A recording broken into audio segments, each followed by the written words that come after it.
We have the chat room open. If you would like to log in and enter a chat, if you have a question, if you'd like to ask it, please do. Please feel free to.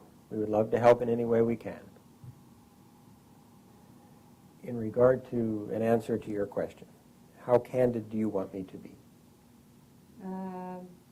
I want to understand, and if you're going to say something, I want you to give me the tool to change it, not just say something. Sure. So why don't you repeat the comment and record this? The question? Yeah, why don't you repeat the question? Okay.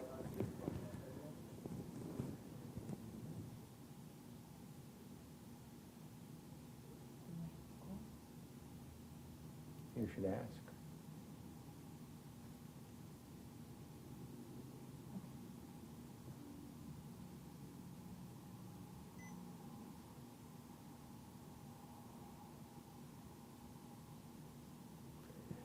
Okay, the situation that's been described to us here is that one of the people in the viewing audience has said that they have a situation in working with their children that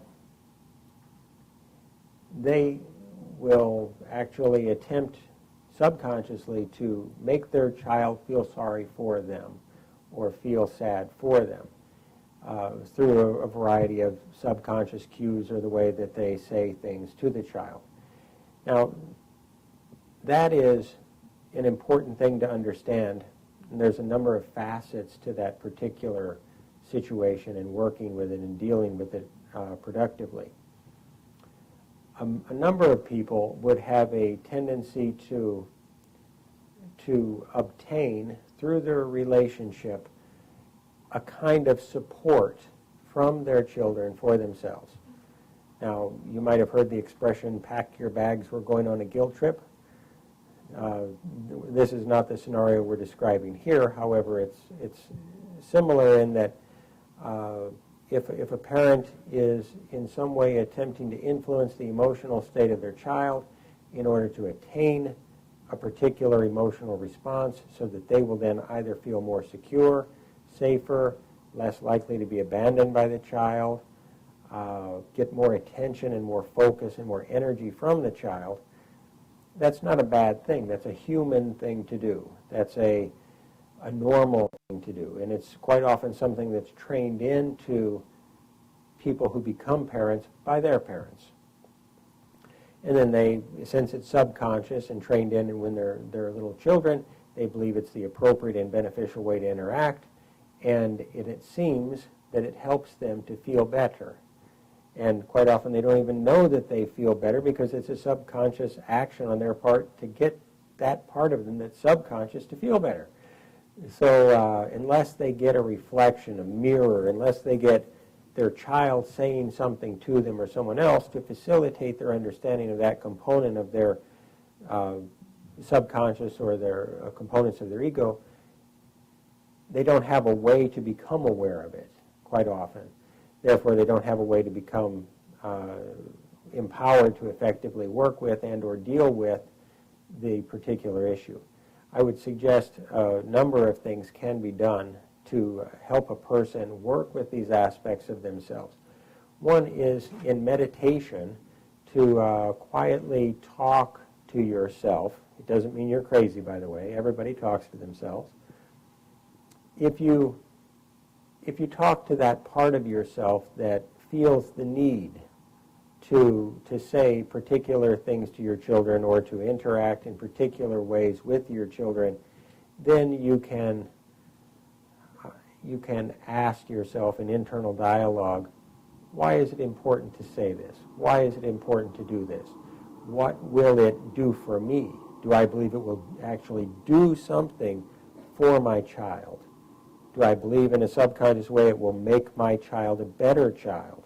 It'll make my child the way my parents taught me to be, which is the only good way I know to be, because I was told that by my parents.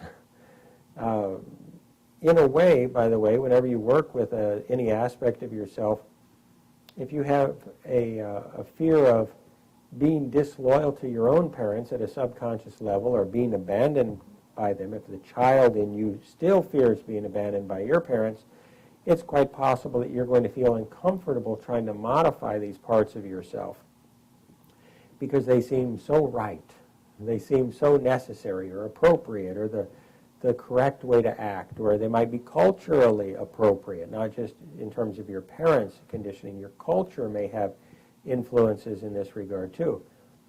So I would suggest that be non-judgmental in your internal analytical meditation process.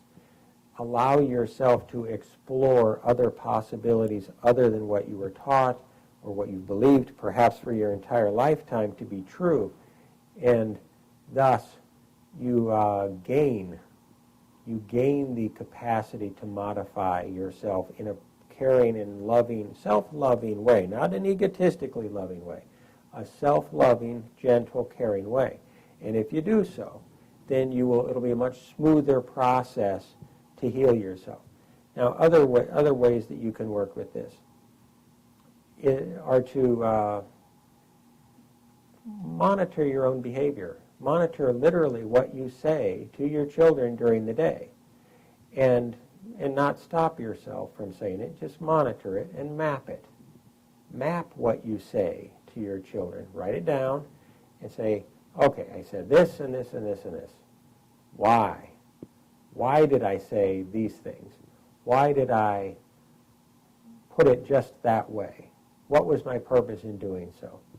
Do I believe that it's necessary to say things that way? If so, why? And in this process of self-introspection and self-monitoring in terms of your verbal dialogue to your children and your internal dialogue too, by the way, if you find that you say something to your children in a certain way, you might also notice, if you're really watching yourself, that you're saying something to yourself at the same time, such as, oh, it's very important that I say this, or Mom would agree, or Dad would agree, or this is the way Mom and Dad were, or if I don't say it this way, something bad might happen, an undefined bad, by the way. And then if you do delve into that supposed bad potential situation, you might find that it's simply a holdover from your childhood, has no validity in your current social or family context, it's not benefiting you, and that you can choose willfully and consciously to toss it aside.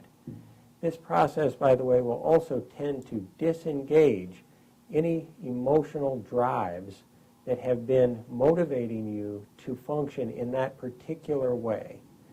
And once those emotional drives have been disengaged, you'll find it much easier, I believe, to change your actual behavior, the words you say, the actions you take, the way you relate to people that you love, and thus potentially improve your relationship significantly.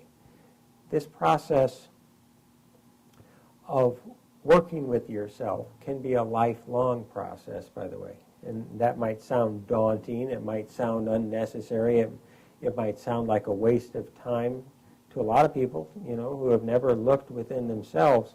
It might seem unnecessary until you run up against a problem in your life that is significant enough to motivate you to do so. I would suggest you can get there through conscious awareness and decision within yourself to